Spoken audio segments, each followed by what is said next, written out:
El amor es Dios.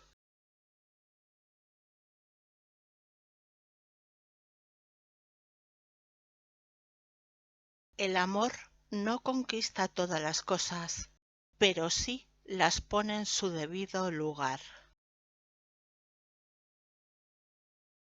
El amor, si se lo toma seriamente, es un punto de vista radical, una importante desviación de la orientación psicológica que rige el mundo. Es amenazador no porque sea una idea pequeña, sino porque es tan enorme. Para muchas personas, Dios es una idea aterradora.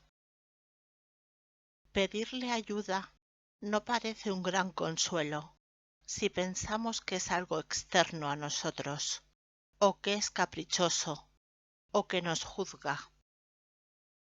Pero Dios es amor y habita dentro de nosotros.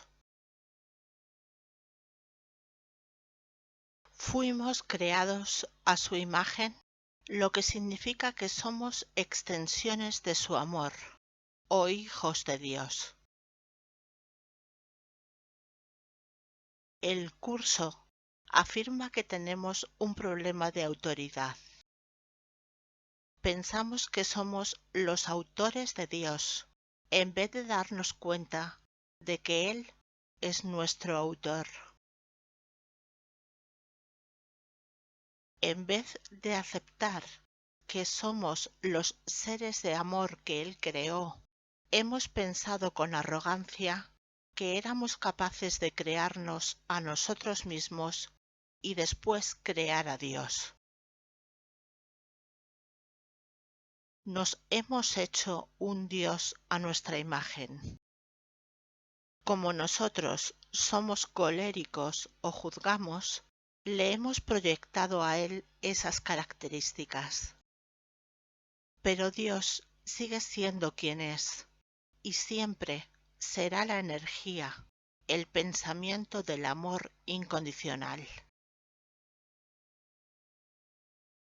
Él no puede pensar con cólera ni juzgar. Es la misericordia, la compasión y la aceptación total.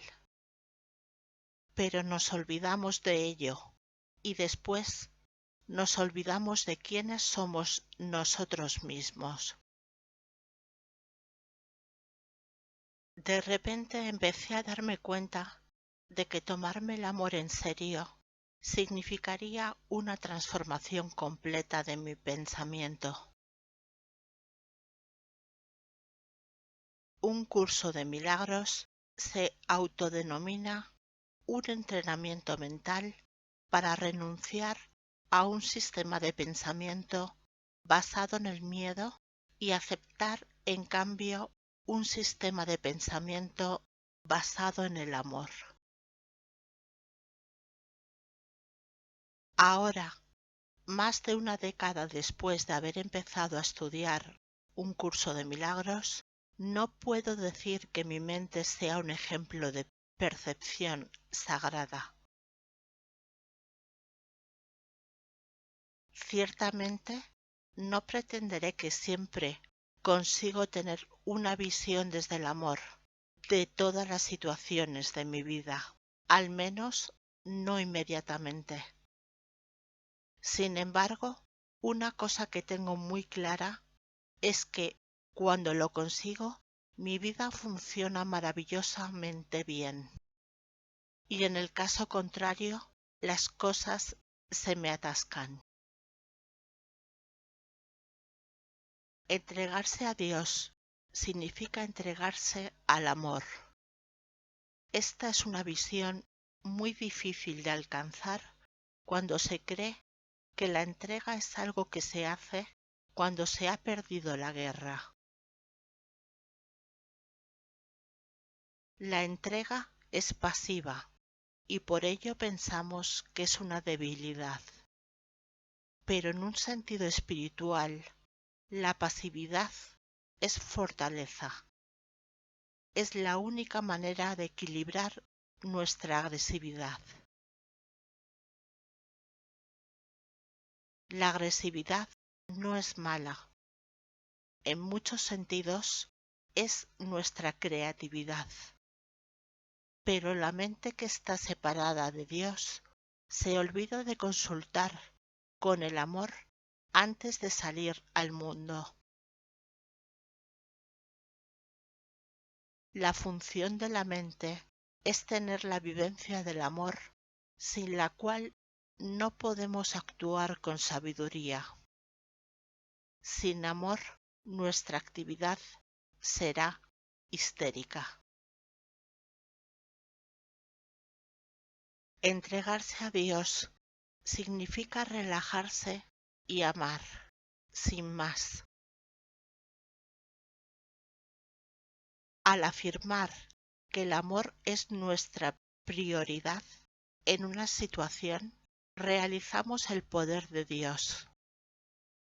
Esto no es una metáfora, es la realidad. Literalmente, usamos nuestra mente para crear junto con Él. Mediante una decisión mental, el reconocimiento consciente de la importancia del amor y de nuestra disposición a experimentarlo, invocamos a nuestro poder superior. Dejamos a un lado nuestras pautas mentales normales, regidas por el hábito, y las reemplazamos por un modo de percepción diferente, más benévolo.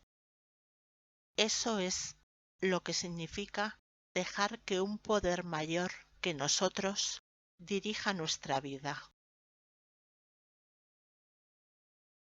Una vez llegados al punto donde nos damos cuenta de que Dios es amor, no es demasiado difícil entender que seguirle no significa otra cosa que seguir los dictados del amor.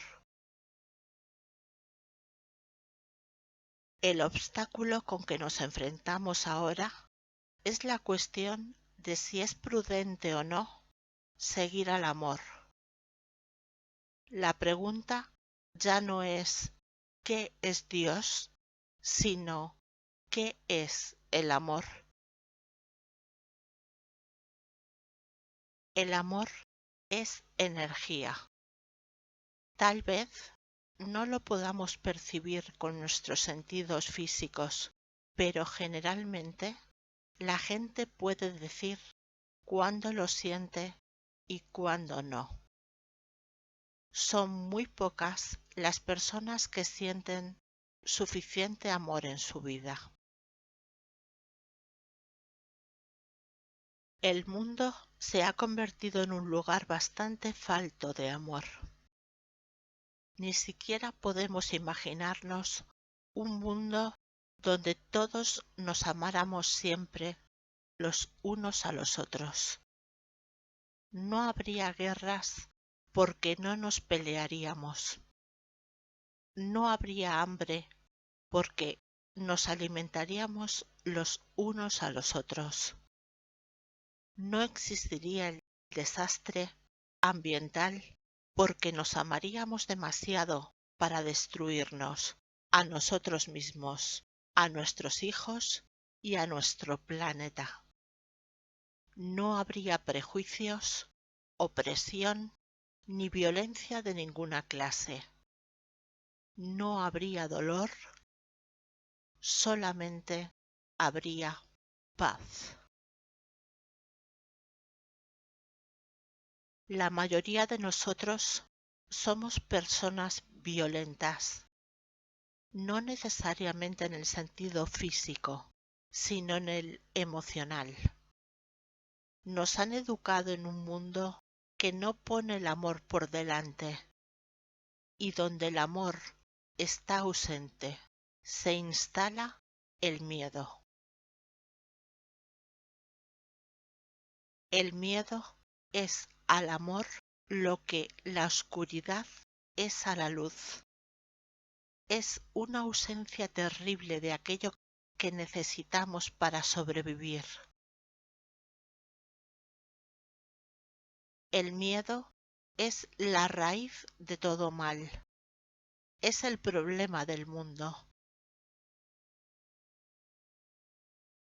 Cuando los bebés no reciben caricias, pueden volverse autistas e incluso se pueden morir. Se acepta que los niños necesitan amor, pero ¿a qué edad se supone que dejamos de necesitarlo? Nunca. Necesitamos amor para vivir felices, tanto como necesitamos oxígeno para sobrevivir. Sin amor, la verdad es que el mundo no es un gran lugar donde vivir.